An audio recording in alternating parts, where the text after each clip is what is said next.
ఈరోజు మిత్రుడు మిథున్ రెడ్డి గారిని రాజమండ్రి సెంట్రల్ జైల్లో కలవడం జరిగింది. మిథున్ రెడ్డి గారు ఆరోగ్యంగా ఉన్నాడు, ధైర్యంగా ఉన్నాడు. ఎక్కడ కూడా ఆందోళనకి గురవుతున్నటువంటి పరిస్థితులు లేవు. అయితే ఈరోజు భారతదేశంలో మహనీయుడు బిఆర్ అంబేద్కర్ గారు 4 ప్రధానమైనటువంటి మూల స్తంభాల మీద రాజ్యాంగ విలువలతో ప్రజాస్వామ్యం పరిడిల్లాలనేటువంటి ఆలోచనతో రాజ్యాంగాన్ని రచించడం జరిగింది. ఈరోజు ఆంధ్ర రాష్ట్రంలో చంద్రబాబు నాయుడు గారు నారావారి రెడ్ బుక్ రాజ్యాంగంలో ఒక 4 వ్యవస్థలను ఏర్పాటు చేసుకున్నాడు. మొదటి వ్యవస్థ, ఎవరి మీద మనం కేసులు పెట్టాలి, దాన్ని ఎంపిక చేసుకున్నాడు. ఆ వ్యక్తుల్ని, ఆ కుటుంబాల లక్ష్యంగా అది మొదటి అంశం. రెండవది వచ్చేటప్పటికి వాళ్ళ మీద ఎటువంటి కేసులు బనాయించాలా. మూడవది వచ్చేటప్పటికి జైల్లో పెట్టి ఎన్ని రోజులు ఉంచాలా. నాలుగవది వచ్చేటప్పటికి అనుకూల మీడియా ద్వారా వాళ్ళని ఏ విధంగా జనాల్లోకి ఒక తప్పుడు సంకేతాలు పంపించాలి. ఈ 4 మీద ఈరోజు పాలన జరుగుతుంది తప్ప చంద్రబాబు నాయుడిని ప్రశ్నిస్తే కేసులు, చంద్రబాబు నాయుడిని విమర్శిస్తే కేసులు, కూటమి పాలన గురించి ఎవరన్నా ఇబ్బందులు పడుతున్నావా అని చెప్పి వాళ్ళ బాధ వ్యక్తం చేస్తే కేసులు. ఈరోజు ఒకటే గుర్తుంచుకోవాలి, చంద్రబాబు నాయుడు గారు నన్ను జైల్లో పెట్టారు, 86 రోజులు జైల్లో ఉన్నాం. ఎప్పుడైనా గర్జించే సింహం కన్నా గాయపడ్డ సింహం ప్రమాదం అనేటువంటిది గుర్తుంచుకోండి.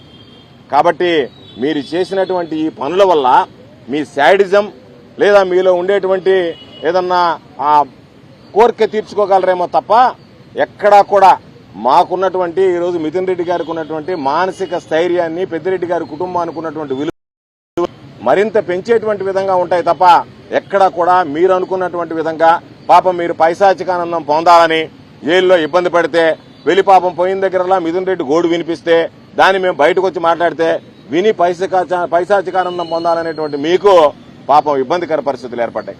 వాళ్ళు ధైర్యంగా ఉన్నారు, ఆరోగ్యంగా ఉన్నాడు. ఈ రోజు మీరు పెట్టినటువంటి కేసులు చూస్తే సాధారణంగా ప్రభుత్వాల్లో ఏదన్నా చిన్న చిత్తక విషయాలు ఏం చేస్తారు, చిన్న కేసుని పెద్ద కేసుగా బనాయిస్తారు. ఇప్పుడు ఈయన చంద్రబాబు నాయుడు గారి పరిపాలనలో ఎక్కడ లేనటువంటి కేసులను సృష్టిస్తున్నాడు. సృష్టించి ఈరోజు వాటిని తీసుకొస్తున్నాడు. అది మనం చెప్పడం కాదు, చంద్రబాబు నాయుడు నోటికుండానే వచ్చింది. ఏమన్నాడు, మీరందరూ నన్ను ఇప్పుడు సిబిఐని చూడరు, 95లో సిబిఐని చూస్తారన్నాడు. 95లో సిబిఐని ఎవరు? ఎన్టీ రామారావుకి వెన్నుపోటు పొడిచింది. కాబట్టి అడ్డదారిలో ఎన్టీ రామారావు గారికి వెన్నుపోటు పొడిచి అందలం ఎక్కినటువంటి సిబిఐని మరలా చూస్తారని చెప్పి చంద్రబాబు నాయుడు నోటుకుండానే మాట్లాడుతున్నాడంటేనే ఈరోజు రాష్ట్రంలో అనేకమైనటువంటి నేరాల ఘోరాలు జరుగుతున్నాయి. మరలా చెప్తున్నాం, పెద్దిరెడ్డి కుటుంబం ఒక ఉన్నతమైనటువంటి హుందాతనానికి ఈ రాష్ట్రంలో మారుపేరుగా నిలిచినటువంటి కుటుంబం. అటువంటి పెద్దిరెడ్డి గారి కుటుంబాన్ని ఇబ్బందుల పాలు చేయాలి.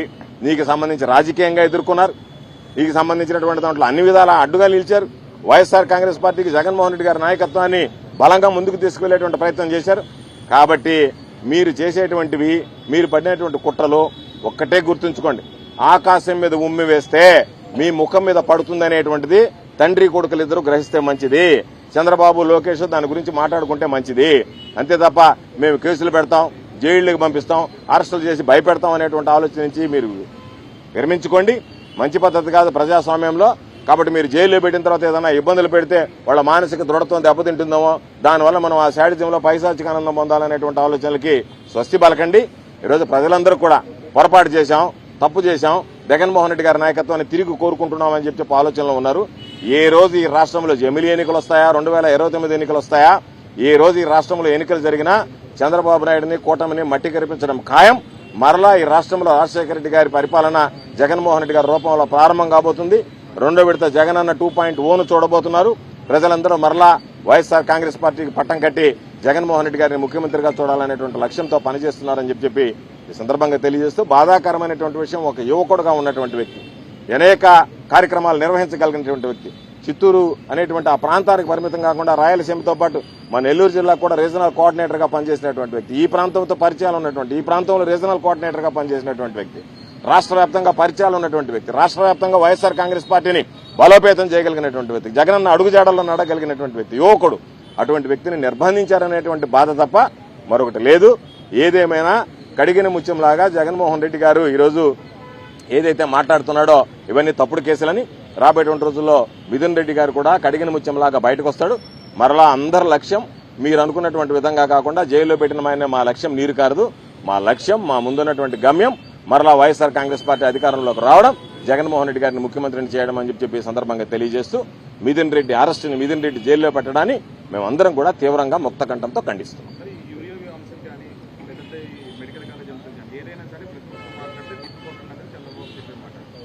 అంటే ఈ సబ్జెక్ట్ ఆ సబ్జెక్ట్ డైల్యూట్ అయిపోతుందేమో, అది వేరే సబ్జెక్టు. యూరియాకి సంబంధించి నేను ఒకటే మాట చంద్రబాబును అడుగుతున్నా. చంద్రబాబు సమాధానం చెప్పాలి. ఈ రాష్ట్రంలో వైఎస్ఆర్ కాంగ్రెస్ పార్టీ ప్రభుత్వం అధికారంలో ఉన్నప్పుడు నేను వ్యవసాయ శాఖ మంత్రిగా పనిచేశా. నా ముందు కన్నబాబు గారు వ్యవసాయ శాఖ మంత్రిగా పనిచేశాడు. ఏ రోజైనా రైతులు విత్తనాల కోసం గానీ యూరియా కోసం గానీ రోడ్డెక్కి కొట్లాడుకున్నటువంటి పరిస్థితి ఉందా? ఈ రోజు నువ్వేం చెప్తున్నావు? లక్షల టన్నులు యూరియా తెచ్చానంటున్నావు. నువ్వు తెచ్చినటువంటి లక్షల టన్నుల యూరియా ఏమైంది అని మేము ప్రశ్నిస్తున్నావు, సమాధానం చెప్పమంటున్నావు. నువ్వు లక్షల కొద్ది టన్నులు తెస్తే అవి మీ మంత్రి అచ్చెన్నాయుడు చెప్పినట్టుగా 50% పైన ప్రైవేటు వ్యక్తులకు ఇచ్చేస్తే వాళ్ళు బ్లాక్ మార్కెట్ లో తరలించుకుని 270 రూపాయలు అమ్మాల్సినటువంటి యూరియా బస్తా 600 రూపాయలు 700 రూపాయలకు అమ్మి 250 కోట్ల రూపాయలు చేతులు మారితే దాని గురించి సమాధానం చెప్పండి. మీరు అమ్మినటువంటి బ్లాక్ మార్కెట్ కి తరలించినటువంటి యూరియా మీకు ఎందుకు? రైతు భరోసా కేంద్రాలు 1000 కోట్ల రూపాయలు ఖర్చు పెట్టి వ్యవస్థలను ఏర్పాటు చేస్తే వాటిని నిర్వీర్యం చేసి దొడ్డిదారిలో మీరు యూరియాని ఈ విధంగా పంపించాల్సినటువంటి అవసరం ఏమొచ్చింది? యూరియాని ఎందుకు బ్లాక్ మార్కెటింగ్ చేశారు? దానివల్ల ఎందుకు ఈరోజు రైతులు అవస్థలు పడుతున్నారు? దానికి సమాధానం చెప్పమంటే ఒక పక్క యూరియా వాడితే క్యాన్సర్ వస్తుంది అని ఒక పక్క చెప్తాడు, ఒక పక్క పోయినసారి కన్నా ఎక్కువ యూరియా తెచ్చామని చెప్పి ద్వంద్వ ప్రమాణాలు, 2 కళ్ల సిద్ధాంతాలతో ఉండేటువంటి వ్యక్తి.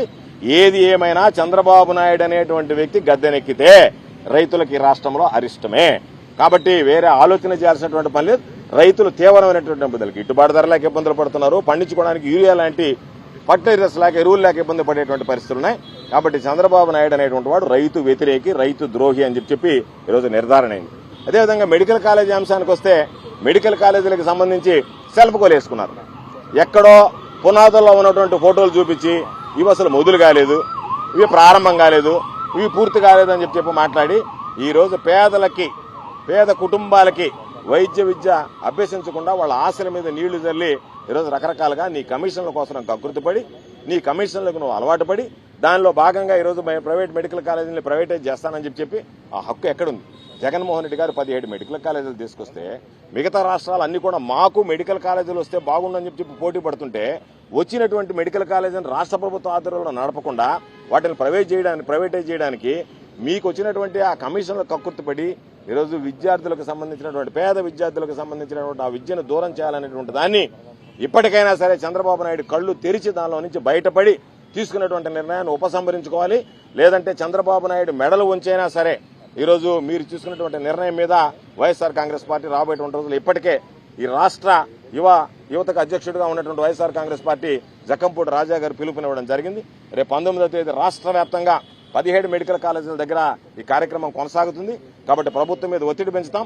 ఇప్పటికైనా చంద్రబాబు బహిష్యాలకు పోకుండా చిలక్కొట్టుడు ఆపి ఆ కమిషన్లకు కకృతి పడకుండా పేద విద్యార్థులకు కూడా వైద్య విద్య అందించేదానికి తీసుకున్నటువంటి నిర్ణయాన్ని ఉపసంహరించి ప్రభుత్వ రంగ సంస్థలుగా ప్రభుత్వ ఆధీనంలోనే నడిపితే మంచిది అని చెప్పి మేము హితవు చెప్తాం.